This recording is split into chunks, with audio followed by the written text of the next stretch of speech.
Well, I trust you've had some sense of clarity about that as we identify the real issue, because that becomes a platform for us now as we move into step number 3. Let me give you an understanding of what happens next. I had friends whom I knew in New Zealand who had moved to London, and we visited them many years ago. And after our visit with them, we heard news from them that there'd been a terrible trauma that had happened to their oldest son. Their son was walking somewhere, and a gang of young adult youths turned up, and they were dressed in studs and leather and symbols of violence, and they set upon him, and they were saying, "Kill, kill, kill, kill." They laid into him with their heavy boots, breaking his ribs. They kicked him in the head, broke his skull. They broke his arm and broke his leg. They were in the process of killing him. His parents, he was a Christian, but his parents were obviously very committed Christians. I've known them for many years, and they would have covered him in prayer many, many times. And miraculously, a person driving past stopped their car, threw the passenger door open, and cried out, "Run!" And the boy got up and stumbled, running on a broken bones, and fell onto the passenger seat, and the guy drove away, dragging his legs behind him with the door open, and the boys chasing after him. And that's how he survived. He lost all of his hair. The trauma through his body was such that he was in such shock. His personality completely changed. He had a whole life-changing moment from that moment on. What were the spiritual elements of his experience?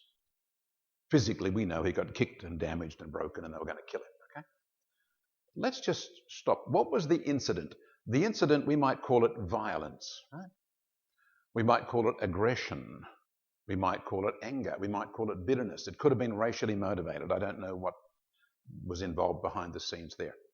There was some kind of violation of this boy to the point of the brink of death, right?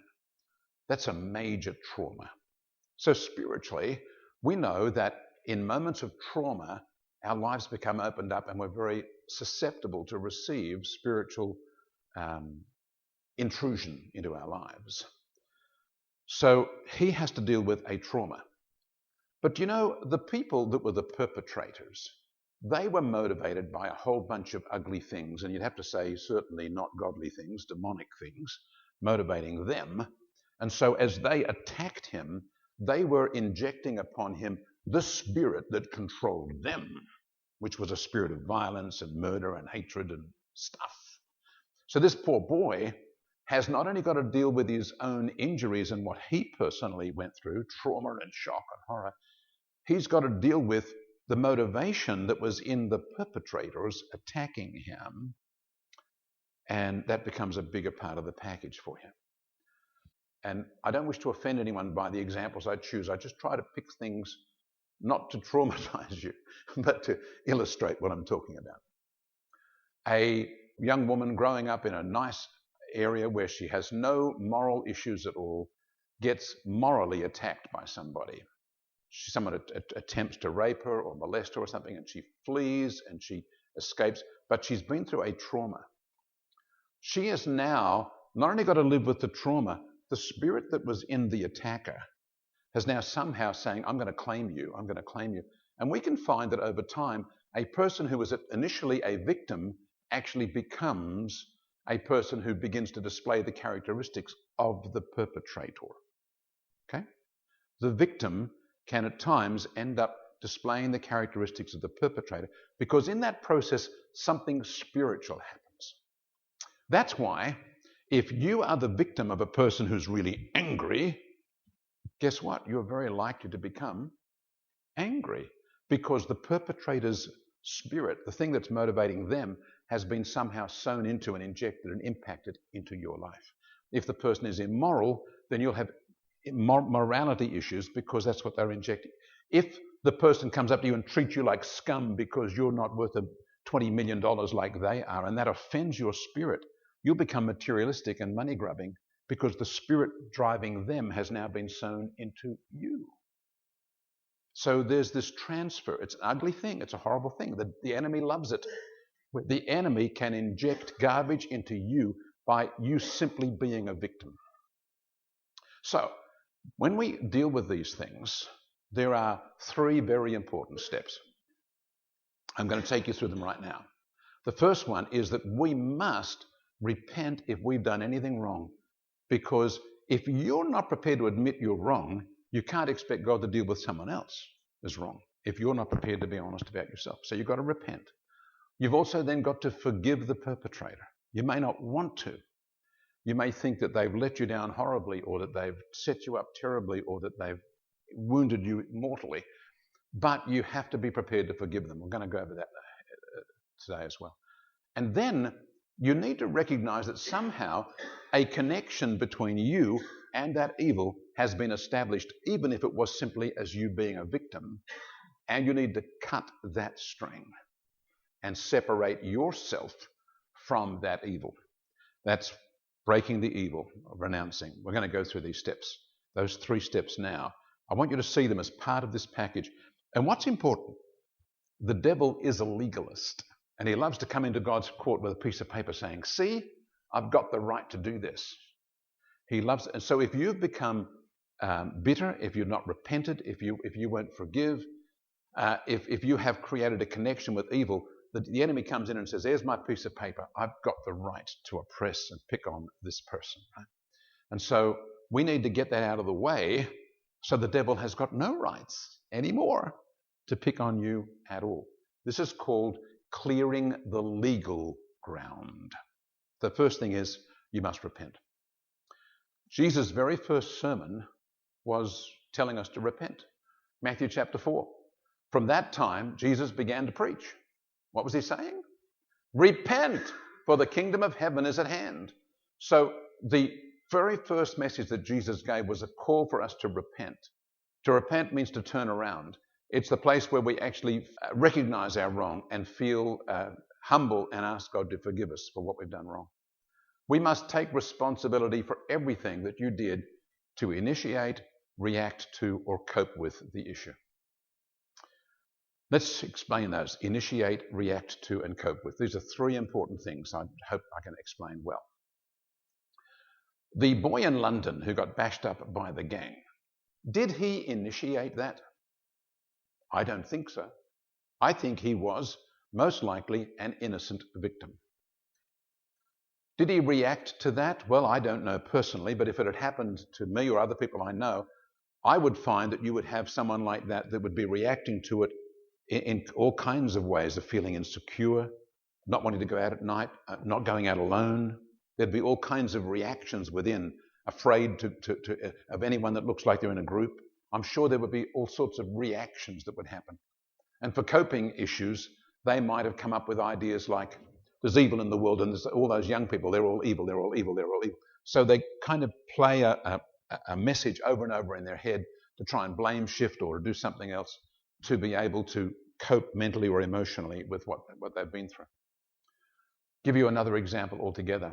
And forgive me for these nasty sounding examples, but I find that they're probably as helpful as anything to get the message through to you. A young lady is now in a traumatized state, and the parents asked me to come and see them. This didn't happen. This is just a made-up story. I go to see them, and the girl has been raped. And I say, honey, did you do anything to initiate this? No, I'm a victim. Victim? Okay. So what happened? Well, we went to the dance that night, the school dance. For my very first time going to school dance. Dad would not normally ever let me go. I begged him and begged him. All my friends put pressure on him, and finally he let me in. Let go, and I went to the school dance. Okay. And during a certain time in the school dance, a group of the boys invited me to come outside, and when they did, I was attacked. Okay. Did you do anything to initiate that? No, I'm a victim. Okay. Did you do anything to prompt, tease, or taunt the guys? Well, maybe. Well, just what did you do? Well, my girlfriend and I, we would walk up to where the guys were sitting and we'd say, would you like a treat? Well, you can't have it. Then we'd go back to our seats and laugh. Oh, so you ran up a flag saying, look at me. You made yourself obvious to them. You taunted them. You teased them. Do you think that was wise? Not now, I don't think it was wise. At the time, it seemed like fun. My girlfriend said she did it every time she went to the dances. So, okay, you've now got to come before God and ask God to forgive you for you setting yourself up like that. Now, the boy that got bashed up in London, I don't think he would have to pray and say, God, please forgive me, because I don't know that he would have had anything to repent of. But in terms of initiating it, this girl now has to be able to say, God, I've been a stupid little silly thing, listening to my friends and being influenced by television and the worldly values, and I did not protect something very precious, and I even made myself a target. I painted a target on my shirt. Forgive me. So then we have to ask about, what about reacting to this thing? Well, we can react in all sorts of different ways, but one of those ways to react might be to be locked up in fear. It might be to be full of resentment and bitterness. A girl who's been violated might spend the rest of her life campaigning in a hate men campaign. Why? Because that's a reaction within her. Or to distrust authority figures, or what it might be. These are a bunch of different reactions. And you know, does God recommend that we come up with a bad reaction? No. So if there's a bad reaction, we need to come before God and say, God, forgive me. I chose to be bitter, resentful, hateful, vengeful, or whatever. I did all that stuff. I feel like I had good reason to do it, but I never did have good reason to do it. Forgive me that I reacted in a way that Jesus would never have done after that situation. We've got to repent of how we reacted. And then how did we cope with the issue? Well, we moved onto a tropical island where there was only 10 people and we lived safely for the rest of our lives. Well, that might have been a nice idea, but that wasn't what God wanted you to do. That was your coping skill, right? And you have to say, God, please forgive me that I actually coped with this. Or I turned to alcohol. Or did whatever I did in order to cope. Because if I didn't, I think I would have gone crazy. Well, that's fine. I understand that. But you've got to come before God and say, God, please forgive me. I should have run into your courtroom. I should have fallen on the carpet before you on the golden pavement and said, God, please help me. But I didn't. I helped myself. I made choices that I thought were wise for me, and I left you out of the picture. And now I've got to say, please, God, forgive me. So we have to repent of what we did to initiate the problem. We repent of how we reacted to the problem. And we repent of how we have spent the rest of our life coping with the problem. Okay? And each of us will have had different ways in which that might reflect. Here's an allegory, another picture story like my 3 women who were smokers. A child finds himself sitting in class and the teacher comes up to them and berates them and humiliates them in front of all the rest of the class, and the class are laughing at them. And they go home saying, I never want to go back to school again. Don't ever let me go back to school. I hate school. What happened? Well, the teacher picked on me and I got horribly humiliated. Now, the parents call me in and say, little Johnny's really upset about school, doesn't want to go back tomorrow. And I sit with Johnny and I said, Johnny, did you prompt the teacher's anger at you and frustration with you? No, she's just always been nasty toward me. She doesn't like me. Okay. And you just have to investigate. Were you? Is there anything in your heart toward her? Is there anything about you that you really need to say sorry to God for? Did you react badly? Are you now living with resentment and bitterness toward your teacher? Well, he is. So yes, he's reacted badly. Did he create a coping mechanism? Yes, I'm never going back to school again. Yes, I'm going to work digging trenches on the roads. I don't need schooling. All done, forget it. You know? Or I'm going to stay away from authority figures because authority figures take advantage of you and make you look like an idiot. So once again, that's the sort of picture. When we come before God and repent, it's not just that we repent of anything obvious we did. Filter through and let God show you all the other things that might have been in your heart in the way you reacted or responded, or even how you set the whole thing up. We are cursed by the choices we make. And the story I've been telling for decades is this made-up story about a boy at school.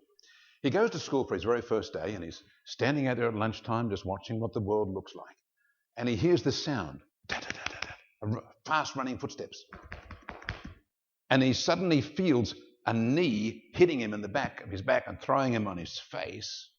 And he's in absolute shock, and he's crying in pain, and he looks up and says, "What?" And some kid said, "Oh, that's the school bully. He's running around the sea. He does this. Anyone that's not paying attention, he jumps on their back and then keeps running." Now, the kid goes home and says, "Mummy, I don't want to go to school. I hate school. It's terrible. I've got a pain in my back. The boy knocked me over." "Oh, yeah, but when children are playing, things happen, sonny. Just don't worry about it. You'll be right. Go back to school tomorrow. You've got to go to school." Pushes him off to school. "Mummy, please, I don't want to go." "Yes, you've got to go." So he's in the playground now, standing there in the playground at lunchtime, and suddenly hears the sound of the fast-running footsteps. Before he can even remember what's going on, he feels the knee in his back, and he's on his face. He's been knocked to the ground. And he gets up and looks up, and there's this boy running off into the distance. He thinks, something's got to be done about this kid. If I've got to go to school, I can't spend the rest of my life with a knee in my back every lunchtime. He turns up at school the third day because mother just pushes him out the door with her foot and says, "You are going no matter what." And so he's standing in the playground at lunchtime, and suddenly he hears this. Now he's got to make a decision, okay? He's got to make a decision about what he's going to do, how he's going to handle this. How would you handle that? What would you do? I've suggested 4 different suggestions here. One of them is he gets knocked to the ground and he says, "This has to stop. I can't stop it, but the teachers can.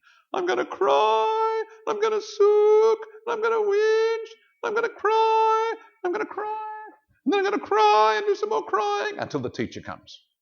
And I'm going to make it her problem.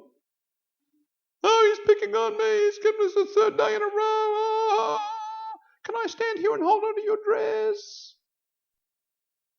And so this person then takes on a victim mentality, lives in self-pity, and may very well end up spending the rest of their life on welfare, making all of their problems somebody else's problem.